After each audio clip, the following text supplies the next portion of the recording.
Bonjour à toutes et à tous. Bienvenue sur le podcast des histoires d'adoption. À travers le regard d'une personne ayant été confrontée à l'adoption, je vous propose de découvrir nos histoires afin de mieux comprendre comment l'adoption impacte nos vies, dans nos relations humaines, amicales, amoureuses, mais aussi dans nos relations à nous-mêmes. Aujourd'hui, je vous laisse avec l'histoire de Coraline. Elle nous parle des difficultés rencontrées avec sa sœur adoptive, du racisme à l'école, de l'impact de l'abandon dans ses relations, du déracinement, mais aussi de la joie d'avoir des liens forts avec sa famille. Je m'excuse par avance des quelques grésillements qui arrivent vers la fin, mais quelquefois la technologie nous joue des tours. Je vous conseille cependant de rester jusqu'au bout car Coraline nous raconte les circonstances de son adoption qui sont pour moi magiques. Bonne écoute. Moi, je suis née au Nigeria, mais j'ai été abandonnée dès ma naissance, donc je ne connais pas du tout ma famille biologique ni rien. Et donc, Ok, au début, voilà, j'ai été placée dans un orphelinat, et après, je suis passée à l'hôpital. Et ok. c'est quand j'étais à l'hôpital qu'on m'a placée sous l'adoption internationale, parce que j'avais une double fente, enfin, j'ai une double fente labiopalatine, et là-bas au Nigeria on ne pouvait pas m'opérer de toute façon, donc il fallait que je sois à l'adoption internationale pour que j'ai une chance de survivre en fait. Et donc Attends, j'ai été adoptée. j'ai pas bien entendu, tu as quoi? Une double fente labiopalatine, c'est un bec de lièvre en fait, Ah mais des deux voilà, ok, côtés, d'accord. c'est ça. Ok, d'accord. Donc voilà. Et donc voilà, Ok. j'ai été adoptée à 6 mois, et je Mhm. suis arrivée en France à 6 mois. Voilà. À 6 mois. Et du coup, Ouais. dans ta famille, vous êtes plusieurs personnes adoptées ou alors est-ce que tu es la seule? Non, alors alors, une grande sœur et un grand frère qui sont les enfants biologiques de mes parents. Et après, j'ai été adoptée, et 10 ans plus tard, on a eu la petite surprise de ma petite sœur qui est arrivée, elle aussi fille biologique de mes parents. Ok, d'accord. Donc du coup, une famille de 4 enfants, etc. Et du coup, quelle est ta Ouais. relation avec, commençons par tes frères et sœurs. Comment est-ce que tu te sentais durant ton enfance?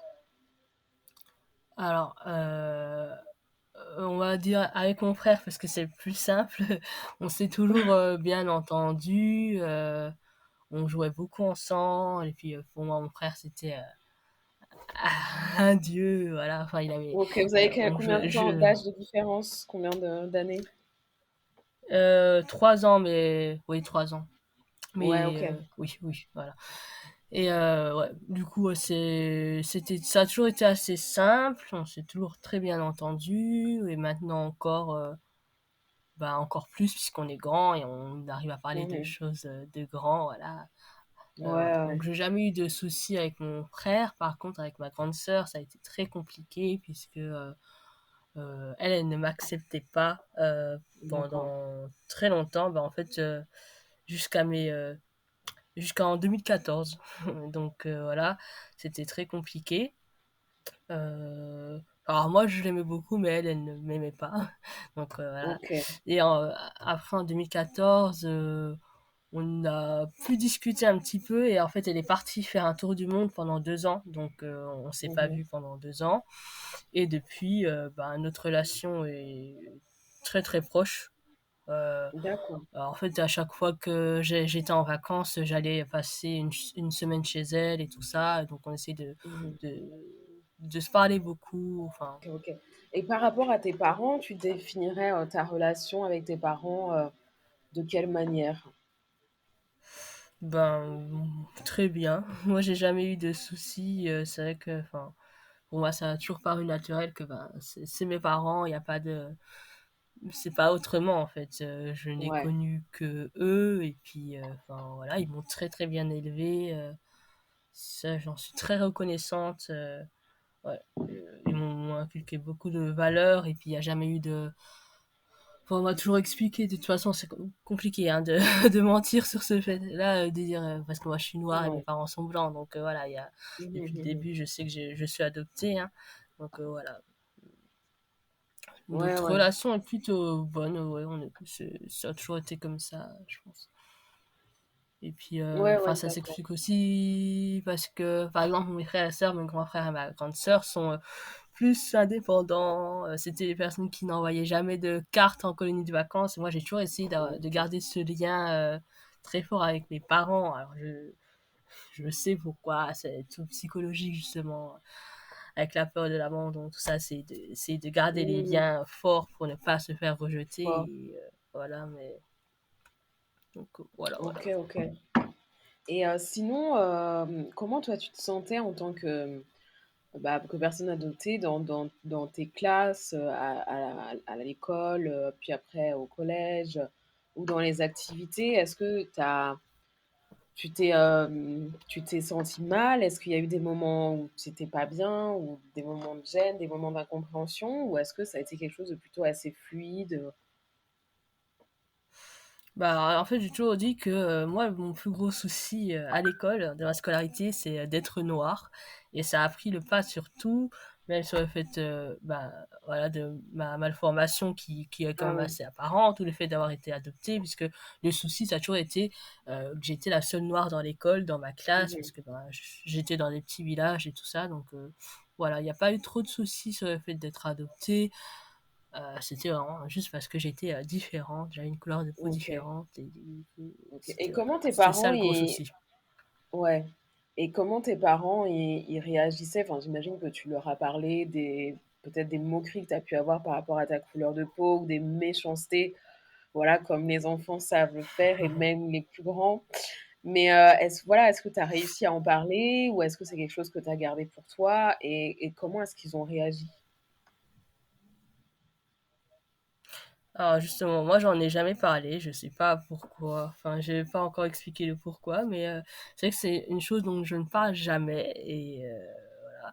J'en parlais à mon grand frère parce que comme il était dans on avait euh, trop peu d'écart d'âge pour voilà qu'il soit dans le niveau supérieur. Donc enfin il était encore en Mmh. primaire quand j'étais en primaire, et au collège aussi, donc il pouvait me défendre de façon physique, et moi ça j'aimais bien. OK. Voilà, c'était Mmh. voilà. Et j'en ai jamais parlé à mes parents. Par contre, je sais que mes camarades enfin des parents de mes camarades leur en ont parlé, et surtout au collège. Moi j'en ai vraiment jamais parlé, et j'aimais pas, j'avais pas envie que ça se sache. Mais ma Mmh. mère est allée voir les directeurs ou voilà, des établissements pour que les choses soient faites. Et moi, j'en avais. Je sais que j'avais honte, j'avais pas envie que ça se sache, et je sais pas Mmh. exactement pourquoi. Mais voilà, j'ai jamais voulu en parler. J'en ai parlé, c'était les autres qui en parlaient à ma place. Et après, enfin, moi, j'ai très très peu de souvenirs de tout ce qui est bah, justement primaire et tout ça. Je pense que c'est traumatisme. Alors du coup, mon cerveau a peut-être refoulé tout ça. C'est vrai que Ouais. moi, je me souviens pas du tout de toutes les méchancetés et de tout ça. J'en ai aucun souvenir en fait. En tout OK, cas, en OK. primaire, c'est tout des choses racontées. Collège, je m'en souviens plus. Mais ouais, voilà. OK, OK. OK, très bien. Et du coup, et aujourd'hui, aujourd'hui, avec ton adoption, donc, j'imagine, enfin, j'ai cru comprendre que tu faisais des études, et cetera, et même dans ta vie personnelle, dans ta vie professionnelle ou personnelle, ou d'études, est-ce que tu sens que, enfin, que ça te met un frein par rapport à certaines choses, ou est-ce que ça te pèse par rapport à d'autres, ou, est-ce que c'est voilà? Euh, Je ne pense pas trop. Pas dans ma vie, oui, pas tout ce qui est études ou au travail, tout ça, parce que, enfin, c'est vrai que pour moi, être adopté, c'est un petit détail, tu vois. C'est pas quelque chose qui OK. va régir ma. Enfin, ça va avoir beaucoup de conséquences sur mon comportement, mes sentiments, mes pensées et tout ça. Mmh Mais mh. ça va pas quelque chose c'est pas quelque chose qui va régir ma vie, qui va faire, oui, bon, parce que je suis adoptée, je vais pas faire ça, ou un tel, parce que, enfin, OK. franchement, enfin, bah, ma psy m'avait dit que j'avais une adoption réussite, voilà, parce que du OK. coup, ça s'était vraiment très bien passé. Voilà. Enfin, ma famille, OK. voilà, dans ce OK, OK. sens-là, voilà. Et du coup, bah, du coup, quels sont les impacts de ton adoption? Tu en as un petit peu, enfin, tu l'as légèrement évoqué, mais du coup, en quoi tu sens qu'elle a un impact sur ta vie, positif ou négatif, hein? Alors, niveau positif, je pense que bon, ça m'a quand même plus ouvert l'esprit et que je pense que ça a aussi rapproché, dans mes liens, en tout cas avec ma grande sœur, notamment, ou même mon grand frère, enfin, dans mes liens, dans le sein de la famille, ça nous a beaucoup plus rapprochés, ça. Euh, ouais, je pense que ça. Et Mhm. après, tout ce qui est niveau amical et tout ça, je suis plutôt un aspect négatif. Au début, je savais pas mettre des mots dessus. C'est vrai que j'ai toujours eu des sentiments et je savais pas qu'est-ce que c'était, qu'est-ce que ça représentait. Et puis c'est après, sur les réseaux sociaux, que j'ai compris que c'était bah, la peur du rejet et tout ça, la peur de Mhm. l'abandon et le fait d'être très possessive. Mais c'est quelque chose que je garde pour moi, donc ça va me faire beaucoup de mal à l'intérieur, mais je vais pas du tout le laisser paraître Ok. parce que j'ai pas eu ce genre d'éducation où Ok. ben, c'est vraiment en faire trop pour être aimé. Et dès qu'il y a quelqu'un même que je connais pas quand j'arrive dans une classe, il faut que tout le monde m'aime. Et même si j'aime Ok. pas la personne en face, Mhm. il faut pas qu'elle ressente un peu de, enfin, qu'elle ne m'aime pas parce que sinon ça va tout de Ouais. suite, je vais le prendre à cœur et ça va me plomber Ouais, ça le va. Ouais, moral et ouais. tout ça. Donc du coup, Voilà. c'est Donc, comment tu t'arrives à, enfin, comment t'arrives à ça? C'est à base de blagues, c'est à base de, enfin, ouais, quel est le mécanisme que tu vas mettre en place? ouais, alors beaucoup l'humour. L'humour, c'est quelque chose que je fais beaucoup. Euh, sinon, je sais pas trop. Euh, ouais, je vais. En général, en fait, quand je suis amie avec quelqu'un, au début ça se passe bien parce que et après j'ai commencé à en faire trop et être vraiment trop possessif, mais je sais pas trop comment l'expliquer. Mais par exemple, quelque chose va la faire rire et je vais toujours faire la blague encore plus loin, Hmm. encore plus de fois pour alors que ça devient trop pour l'autre personne en fait. Mais Ok. pour moi c'est ok, ça c'est un truc qui lui fait plaisir, donc si je fais plus, elle va encore plus m'aimer et encore moins me Ouais, rejeter. ouais. Et Ok, je alors qu'en comprends. fait ça a l'effet inverse. Mais Ok. Et du coup, voilà. là, on parle beaucoup d'amitié et de côté social, mais est-ce que ça a des impacts, du coup, cette peur de l'abandon et du rejet dans tes relations bah, plus intimes ou amoureuses? Bon, alors, j'en ai jamais eu, donc je ne peux pas te dire, je ne suis jamais sortie avec personne ni rien, donc Ok, ok. non, je pense pas. Je sais pas, je verrai plus tard. Mais c'est vrai que c'est quelque chose qui me tourne à l'esprit. Je me suis dit, je sais que, enfin, c'est une de mes peurs, que si je sors avec une personne qui peut être toxique envers moi, violente, tout ça, j'ai Mhm. peur de pas pouvoir m'en sortir parce que je sais comment je vais réagir dans le sens de, ouais, mais je veux pas qu'elle me déteste, et je veux pas qu'elle Ouais, ouais, je m'abandonne, cette comprends. personne. Donc, voilà, je verrai Ok. ça en temps voulu, mais Je trouve c'est, ça très ça me intéressant trotte dans ton l'esprit. témoignage. Je trouve ça génial enfin, d'en parler. Parce que moi, c'est pareil en fait. Moi, enfin, je suis jamais sortie avec quelqu'un de manière, comme on dit, sérieuse, etc. Tu vois, à considérer quelqu'un comme mon copain ou mon mec, etc. Ouais. Et, euh, et enfin, du coup, avant de te rencontrer, je pensais être la seule, tu vois. Mais du coup, je trouve ça très intéressant. Et je pense que c'est aussi quelque chose de. Enfin, je verrai avec peut-être les autres personnes avec qui je vais discuter, mais moi, je me posais la question s'il y avait un lien avec l'adoption et j'en suis pratiquement sûre que Mhm. il y a. Tu disais tout à l'heure que tu t'en parlais avec ta psy, tu la vois. Après, si c'est trop intime, tu réponds pas, mais enfin,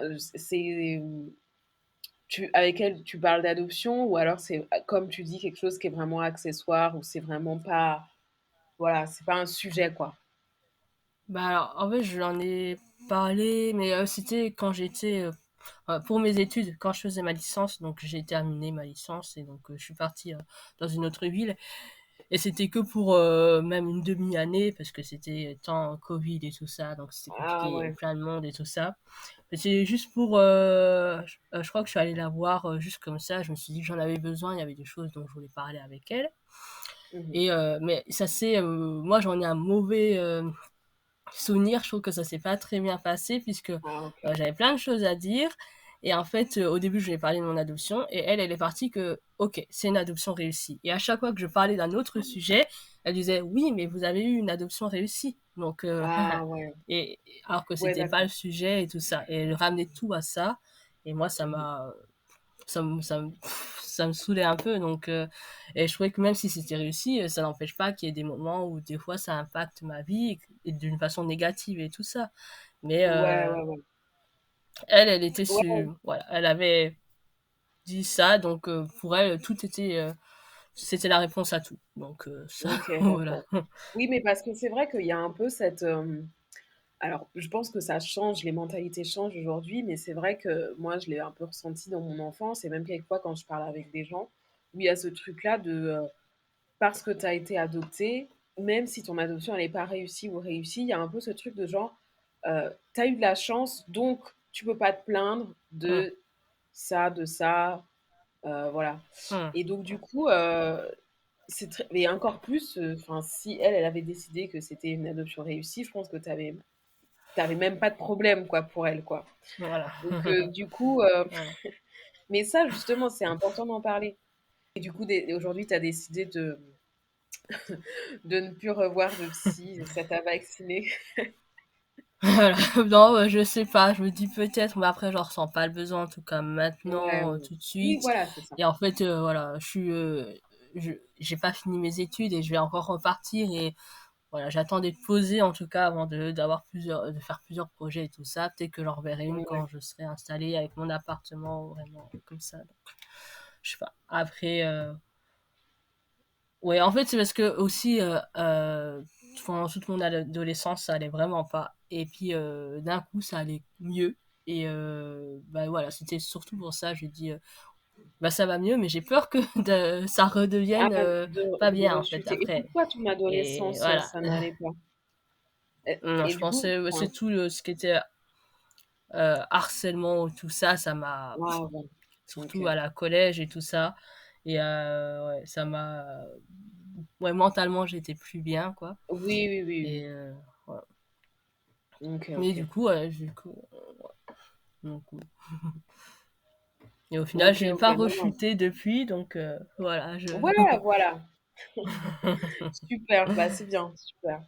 Et du coup, est-ce que, toi, tu as eu, cette envie et peut-être que tu l'as eu et que tu voilà, l'envie de retrouver, de retourner, au Niger, c'est au Niger que tu étais? Nigeria. Ah, Nigeria, pardon. Ouais.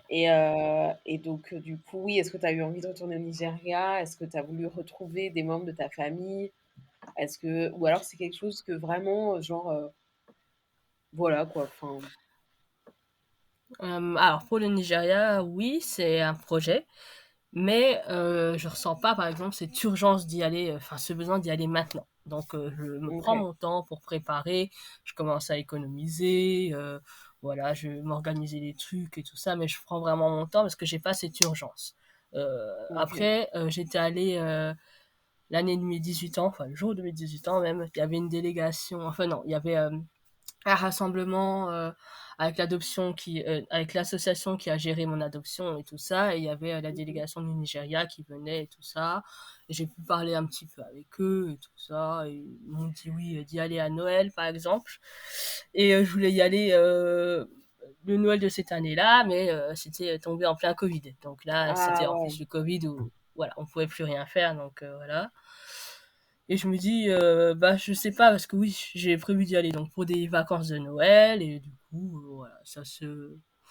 Alors peut-être pas cette année, peut-être l'année prochaine, comme ça. Voilà, je commence à économiser, à faire mes trucs et tout Voilà, ça. tranquille. Mmh. Ouais. Et pour mes parents biologiques, alors, enfin, moi je dis plutôt mes géniteurs, j'ai pris, OK. voilà.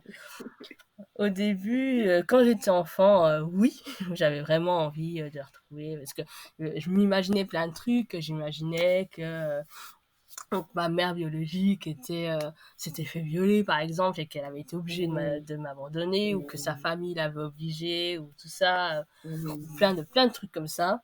Et en fait, j'ai déjà parlé de ma grande sœur qui, voilà, elle a toujours été très, très honnête et très brute. Et elle m'a dit un jour, mais en fait, Coraline, si tes parents t'ont abandonné, c'est peut-être parce qu'ils t'aimaient pas.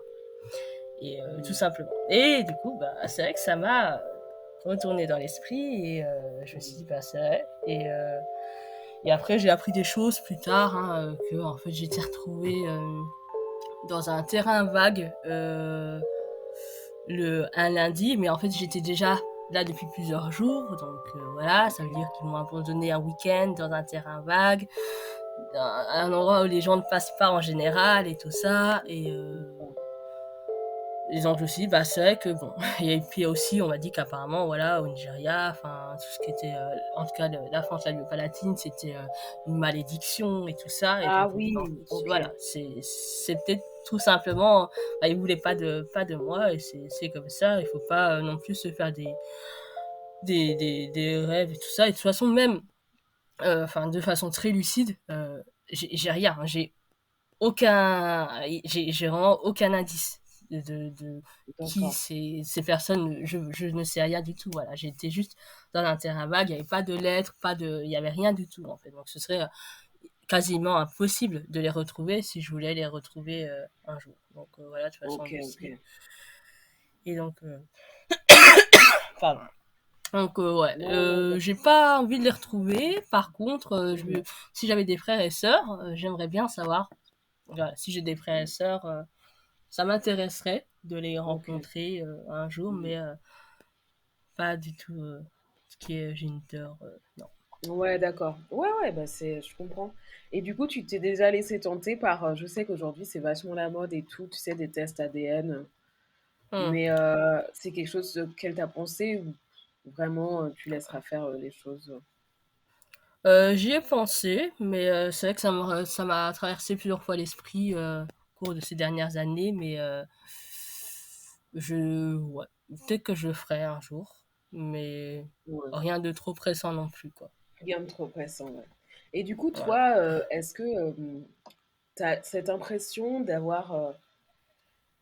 d'être en manque de la culture du Nigeria ou alors c'est quelque chose pour toi, pas du tout? C'est vrai que enfin, moi j'ai beaucoup parlé du déracinement avec, certaines personnes.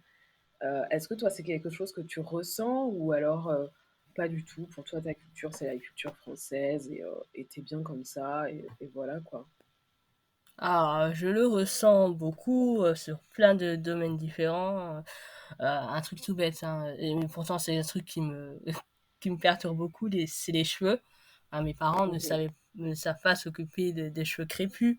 Et Ouais. ben voilà, j'ai été voir quelques fois enfin, ils avaient une amie qui savait tresser, donc voilà. Mais sinon, voilà, j'ai appris à m'en occuper toute seule et c'est vraiment quelque chose que je sais pas pourquoi, mais ça a vraiment beaucoup d'importance pour moi. Et bah, c'est pour ça que j'ai des tics, hein, je pense, je m'arrache les cheveux. Alors je pense que c'est pour ça, il y a un truc qui va pas, en tout cas Mmh. et là, je sais pas, ça m'a beaucoup perturbé. Donc Mmh. ouais, je pense que ouais, ça vient de là. Après, je sais pas, hein, je suis pas non plus psy ou quoi que ce soit, mais je pense que ça a cet impact-là je savais pas m'en occuper, mes parents non plus, Mmh. et il y avait ce truc-là qui m'appartenait en même temps, était tellement étranger à moi et à tout le monde, et c'était aussi un sujet de moquerie et tout ça. Alors du coup, ouais, je Mmh. sais pas. Et Mmh. après, Oui. bon, euh, pour alors oui, j'aimerais bien avoir toute cette culture du Nigeria. Par exemple, là, je vais me lancer dans dans, je sais pas le mot, mais en gros une quête administrative parce que j'aimerais bien récupérer. Donc, j'ai la nationalité nigériane, j'ai un passeport avec ma carte d'identité et tout ça, et je peux avoir la double nationalité. J'ai fait des recherches, hein, ce pays autorise la double nationalité, et donc j'aimerais bien imposer cette nationalité sur ma carte d'identité française. Sauf que c'est compliqué. Alors j'ai téléphoné à l'ambassade du Nigeria, ils savent pas du tout, et puis ils m'ont envoyé balader.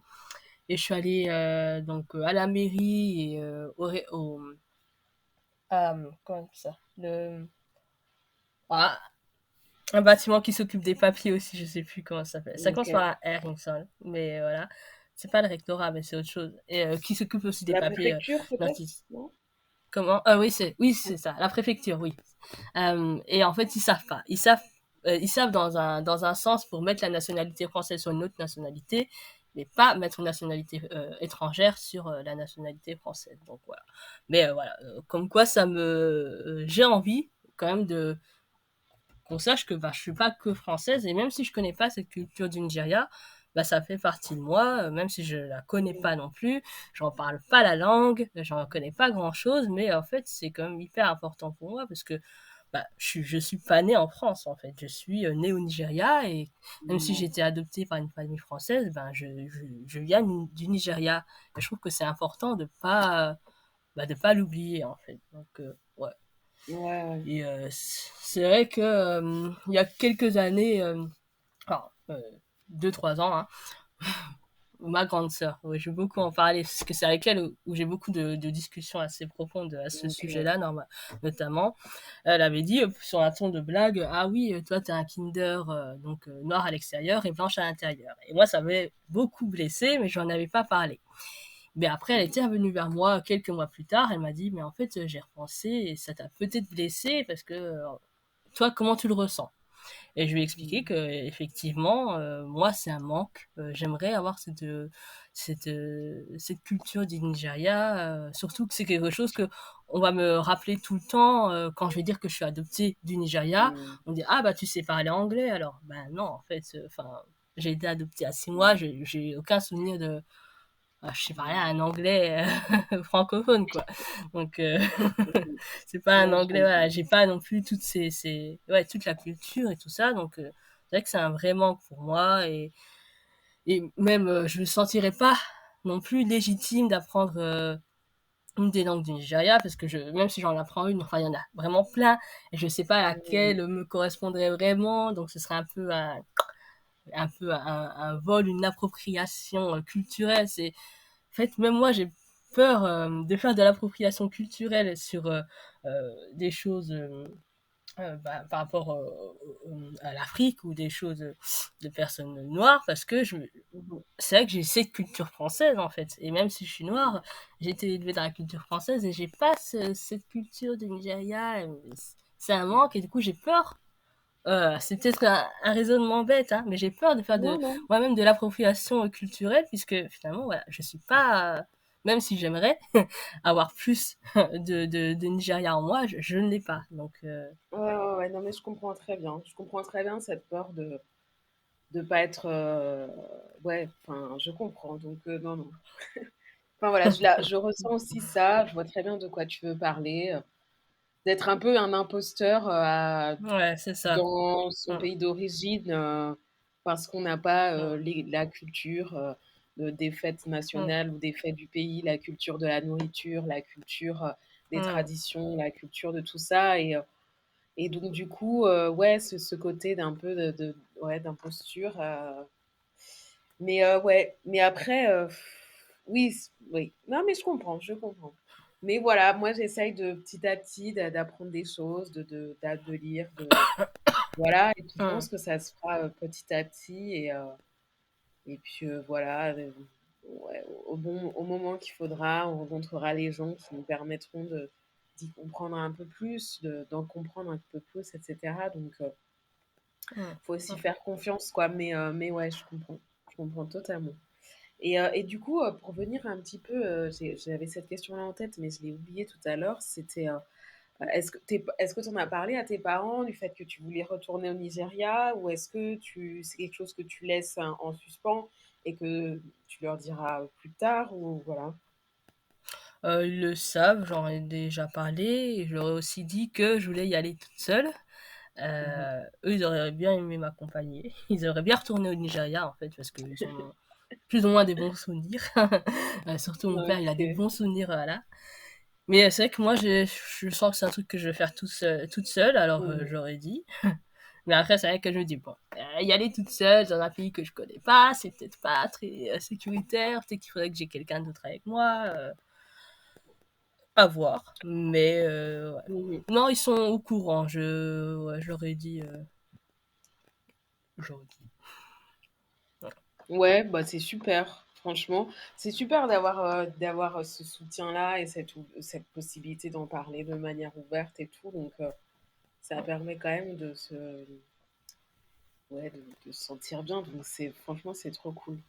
Et aujourd'hui, est-ce que toi, tu pourrais envisager d'adopter, ou c'est quelque chose auquel tu y penses même pas?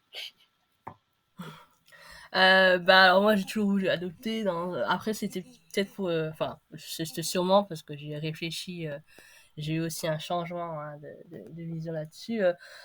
Mais voilà, c'était en me disant oui, mais j'aimerais bien adopter un enfant qui vient aussi du Nigeria parce que je pourrais lui dire que je comprends ce qu'il a vécu, alors qu'en fait non, parce que Mhm. voilà, l'adoption c'est différent pour chaque personne et Ouais. je peux pas me permettre de dire ça, mais bon, ça j'ai compris quand même plus tard. Enfin, quand on est jeune, voilà, on est un Mhm. peu naïf. On est Et c'est vrai que ouais, idéaliste. voilà. Je disais bon, ouais, je connaîtrais, enfin, je pourrais voilà, avoir ces conversations avec mon enfant et tout ça.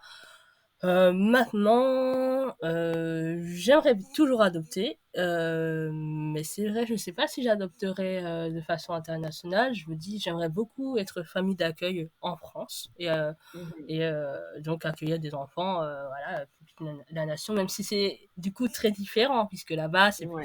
c'est pas des adoptions plénières et tout ça, donc c'est sûr que c'est totalement autre chose. Même famille d'accueil, c'est pas vraiment, enfin, on peut Mhm. adopter par la suite, mais c'est quand même très différent. Mhm. Et si par contre j'adopte à l'étranger, ce serait oui en Afrique parce que voilà, je sais que, enfin, je me sentirais plus, je sais pas, plus légitime peut-être.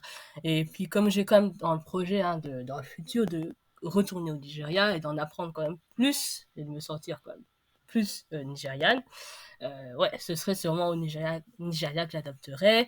Et j'aimerais beaucoup, par contre, là, enfin, que mon enfant retourne au Nigeria, voilà, qu'il garde du contact avec son pays d'origine et voilà, lui en parler beaucoup, de beaucoup m'instruire et d'en apprendre beaucoup sur le pays voilà, d'adoption. Enfin, ouais.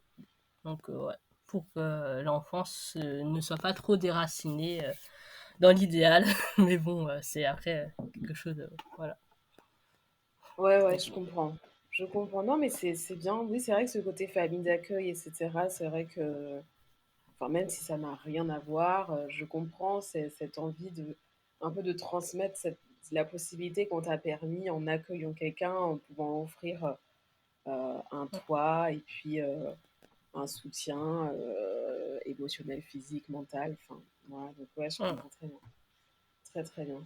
Et est-ce que dans ton entourage, comment expliquer ça? Est-ce que c'est quelque chose pour toi quand tu rencontres des gens, est-ce que c'est quelque chose qui est difficile pour toi de parler d'adoption, de parler de ton adoption?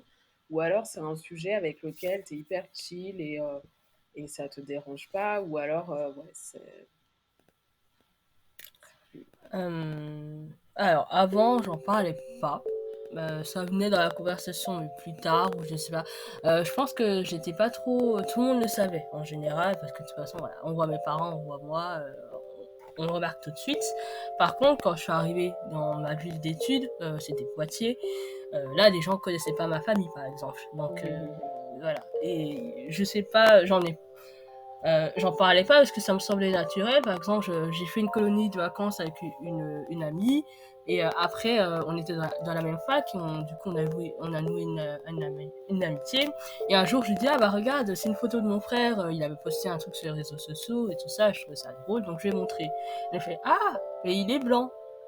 Ah oui, bah, j'en ai pas parlé. Oui, il est blanc. Voilà, j'ai été adoptée. Donc, voilà. Ouais, ok. Et après, plus tard, c'était un autre contexte. On devait faire j'étais en L3, donc ouais, en licence 3, dernière année, et on devait présenter, on devait parrainer un peu des nouveaux arrivants des L1. Et on devait faire donc voilà une petite présentation de nous. Et j'en ai parlé, je demandais à ma psy, est-ce que adopter, ça fait partie de mon identité? Enfin, ça fait partie de mon identité, mais est-ce que ça fait partie de ma carte d'identité? Est-ce que quand je dois me présenter, je dois dire oui, bonjour, Corinne, adoptée? Hmm, Je sais pas. C'était une question. Elle m'a dit que ouais, il fallait que je vois. Voilà. Et ok, là, donc j'ai encore déménagé. Je suis à Dijon. Euh, ok. et en fait, j'ai remarqué que ces derniers mois, c'est venu hyper naturellement. À chaque fois que je parlais, ça venait tout de suite dans la conversation, de dire: «Bah Mmh. oui, je suis adopté», pour expliquer telle ou telle chose, en fait. OK. Et voilà, moi je ressens aucune gêne parce qu'il y a pas à avoir honte, d'après moi, d'être adopté. Enfin, Mmh. mais pour moi, c'est juste, voilà, une petite caractéristique, comme un enfant peut être roux ou alors, être, aveugle ou je ne sais trop quoi. Enfin, être adopté, c'est j voilà, une petite particularité, mais qui n'a rien de grave, rien de voilà, c'est c'est comme ça, quoi. C'est OK. voilà. OK, OK. Non, c'est super. C'est trop chouette, de t'entendre dire ça et cetera. C'est très agréable et aujourd'hui bam, voilà. Oui, j'avais une autre question. Quels sont les conseils ou les recommandations ou voilà, ou les mindsets que tu pourrais, heu, donner, par exemple des enfants ou des jeunes adultes ou des adultes qui ont été adoptés et qui, voilà, qui sont pour toi importants de garder en mémoire et voilà. Hem, alors, heu, je ne sais pas. C'est un peu compliqué. Je sais pas, bah, déjà, je trouve, voilà, c'est important de garder un lien, un contact avec, une petite partie de son de son pays de naissance, mais je sais que c'est pas facile pour tout le monde, alors ça dépend. Mais voilà, de se dire que, y a pas de honte à avoir déjà, d'être adopté, c'est pas du tout, quelque chose de honteux et que voilà. Ensuite, que dire? En discuter, en discuter avec d'autres personnes adoptées ou avec ses parents. Bon, voilà, si la relation n'est pas facile, c'est un peu plus compliqué, mais c'est que voilà, on peut apprendre d'autres choses aussi, de voir le point de vue de ses parents adoptifs. Ça peut toujours être intéressant pour essayer de comprendre. Voilà, il faut pas rester aussi dans le flou, parce que justement le questionnement c'est quelque chose qui te bousille la tête parce que bah, voilà, tu te poses toujours des questions et si, et pourquoi. Alors essayer de, voilà, dans la limite du possible de pouvoir de trouver des réponses à ces questions parce que ça nous permet de grandir, euh, voilà, plein de choses et aussi d'avoir un accompagnement euh, psychologique, même si du coup les psys c'est pas toujours les meilleures personnes, mais c'est vrai que enfin, moi je pars du principe que c'est important, qu'on devrait tous avoir au moins 3 ou 4 séances de psy en sortant du lycée ou pendant le lycée, qu'on soit adopté ou pas adopté, parce que je trouve ça hyper important pour l'humain d'avoir quand même un suivi psy, de pouvoir comprendre des choses qu'on ne comprenait pas, de pourquoi on réagit comme ça, pourquoi on a cette peur-là, pourquoi on a ces sentiments-là. Voilà. Voilà, je sais pas trop quoi dire d'autre. OK, c'est super et à des parents qui souhaiteraient adopter, qu'est-ce que tu leur dirais? Ou qui ont adopté ou qui voilà. Bah, c'est d'être toujours honnête avec l'enfant. Parce que voilà, enfin, ça sert à rien de mentir.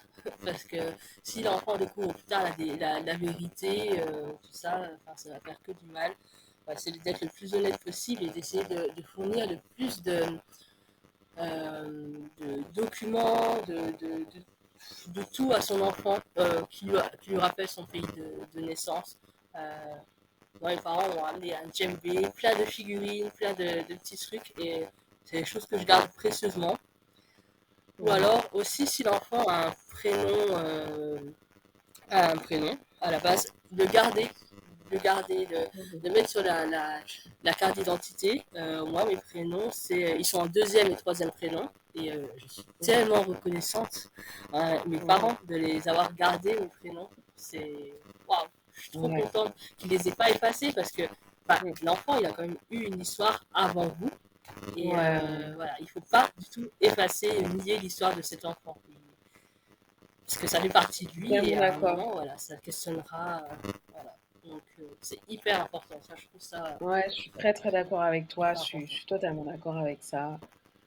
Qu'on est, oui, certes, le fruit d'une éducation qui est plus française que de notre pays d'origine, mais qui n'empêche que même si les peu de mois qu'on a eus avant eux, ça fait quand même partie intégrante de nous et dont le prénom Ouais. et dont plein de choses et que les enlever, c'est comme nous enlever une partie de notre identité. Et donc du coup, oui, ça peut être un peu compliqué. Donc ouais, je suis entièrement d'accord avec ça, 100%. Ça ne fera aucun bien à l'enfant même si vous essayez d'enlever les traumatismes ou quoi que ce soit, enlever une partie, ça fera aucun bien à l'enfant. C'est Voilà. Ouais, faut ouais. vraiment être. Voilà. Ok, super. Alors, j'aimerais quand même ajouter un truc qui, je Ouais. pense, est très important, en tout cas dans mon histoire, c'est que mes parents sont chrétiens, protestants, je le suis aussi, et mes frères, enfin, toute ma famille est chrétienne et tout ça, donc, et l'association qui s'occupait de mon adoption était aussi chrétienne. Et pour moi, c'est que quand on dit que oui, bon, l'adoption n'a pas sauvé une vie, pour moi, c'est quand même, ça m'a quand même sauvé puisque j'étais pas destinée à vivre. Donc, pour faire un Mhm. petit peu témoignage, pour expliquer vraiment. Donc, comme j'ai déjà dit, hein, je suis née, on pense, le 18 novembre. Alors, ouais, Mhm. on m'a trouvé le 20 novembre dans un terrain vague et tout ça. C'était un Ok. ouvrier qui rentrait chez lui, qui m'a trouvé et qui m'a amené à l'orphelinat. Donc déjà ça c'est un peu c'est un peu miraculeux. Ensuite donc à l'orphelinat, les dames ne pouvaient pas s'occuper de moi et ne voulaient pas s'occuper de moi non plus parce que donc à cause de ma malformation, Mhm. il fallait prendre du temps pour me nourrir parce qu'il fallait un biberon spécial parce qu'en fait une double fente labiopalatina, ça veut dire que ma lèvre était collée à mon nez. Enfin, c'était un espèce de trou comme ça, Ok. des deux côtés. Ok, Donc ok. voilà, si on me nourrit avec un biberon, toute la nourriture ressort et tout ça. Donc Ah ouais, voilà, ouais, ouais, ok. c'est un investissement que les dames Mhm. elles avaient peut-être pas le temps, mais je pense pas que ce soit une excuse non plus de laisser mourir Mhm. un bébé dans un coin. Et en fait, il y a une dame donc, qui s'occupe de l'adoption internationale et qui était donc dans un hôpital, qui s'occupe d'un hôpital aussi, qui passe 2 fois par an dans des orphelinats pour prendre un bébé et le mettre à l'adoption internationale. Et puis là, elle décide de passer à ce moment-là où j'étais au bord Ah. de la mort, puisque clairement, hein, on me nourrissait pas, donc voilà. Et en fait, elle passe juste à ce moment-là, et donc elle décide de me mettre à l'adoption internationale et tout ça. À la base, j'ai failli être adoptée par une famille belge, mais ils ont eu trop peur de tout ce que ça Mhm. impliquait, la frontière Mhm. de Palatine, et donc ils ont abandonné. Mais il y avait mes parents qui ont eu donc une fille, après ils ont eu un fils qui a eu une fente labiopalatine simple, donc que d'un côté. Et là, D'accord. donc ils ont trouvé une clinique qui s'est occupée de tout ça. Et ils avaient toujours eu envie d'adopter. Mhm. Ils auraient voulu adopter 2 enfants, mais ça n'a pas pu se faire, hein. Et donc là, ils décident de faire leur agrément euh, pour adopter un enfant avec un handicap, mais peu importe lequel. Et là, ils tombent sur Ok. moi, qui est le même handicap que mon grand frère. Donc voilà, déjà c'est une chance. Du coup, ils savaient comment s'occuper. Ils avaient déjà un médecin, hein, Ok. un spécialiste qui pouvait s'occuper de ça. Mhm. Et en fait, je sais pas si, enfin, c'est très compliqué. Enfin, entre le temps de l'agrément et l'adoption de l'enfant, c'est très très long. Ça peut prendre des années. Et mes parents, ils m'ont eu moins de 1 mois après leur agrément. Donc c'est Ok, hyper donc court en ouais, ça a fait. été quand même très Ils rapide. Mais ont bon, à c'est vrai peine reçu qu'après la l'agrément que demande. Mhm. déjà j'étais là en fait. Donc Ouais, voilà. ouais. Et depuis voilà. Donc pour moi, en tout cas, moi je vois pas euh, d'une simple vision comme ça humaine. Pour moi, c'est divin, c'est Dieu. Donc voilà. C'est Ouais, pour ouais, ça ouais. que je pense Je que suis ça a aussi assez beaucoup d'accord. joué Quand dans tout ce j'écoute qui ton est histoire. réflexion sur ça, quoi. Ok. Non, c'est trop bien. C'est une belle histoire, je trouve. C'est une très belle histoire où, ouais, voilà, il y a un truc où il y avait comme si c'était écrit, quoi. Il y avait quelque chose de. Ouais. Donc c'est chouette. C'est très joli. C'est très bon. Merci beaucoup. Alors, j'ai fait un truc l'année dernière. ou il y a 2 ans, l'année dernière, pour un travail d'école. On devait écrire un truc en anglais. Et là, je me suis dit, va m'écrire une lettre à ma génitrice dans la langue nationale de mon pays de naissance, donc Mmh mh. l'anglais pour le Nigeria. Et j'ai écrit une lettre, du coup. Je pense que ça m'a fait beaucoup de bien. Je sais pas trop sur le moment. J'ai pu, en tout cas, expliquer dans cette lettre mes sentiments et lui dire ce que j'avais envie de dire à cette personne. Et je pense que ouais, c'est un bon exercice à faire. Ouais. Voilà. Moi, je l'ai gardé cette lettre. Après, on peut en faire ça ce qu'on veut, hein, tout ça. Donc, ouais, je trouve que c'est bien C'est une très bonne à idée, faire. ouais, c'est vrai. D'écrire les choses, c'est toujours mieux de les sortir de soi plutôt que de les garder de toute façon. Donc Et puis, il n'y a pas c'est de vrai, jugement non plus. Parce que, exact. à part si tu décides de montrer cette lettre à quelqu'un d'autre, enfin, Mmh personne mh. ne saura ce que tu as écrit, ce que tu avais envie de dire. En fait. Ça peut être une lettre ou alors s'enregistrer Voilà, voilà, exactement. avec un truc comme Ah, ça. c'est super conseil. Merci à toi d'avoir écouté ce podcast. Si ces histoires t'ont plu, eh bien n'hésite pas à en parler autour de toi. Tu peux aussi le partager sur tes réseaux. Tu peux aussi t'abonner au compte Instagram qui soutient le podcast Dans la tête d'une adoptée. Pour ma part, je suis ravie de partager une autre facette de l'adoption. On se retrouve dans 15 jours pour un nouvel épisode. En attendant, prends soin de toi. Marilou.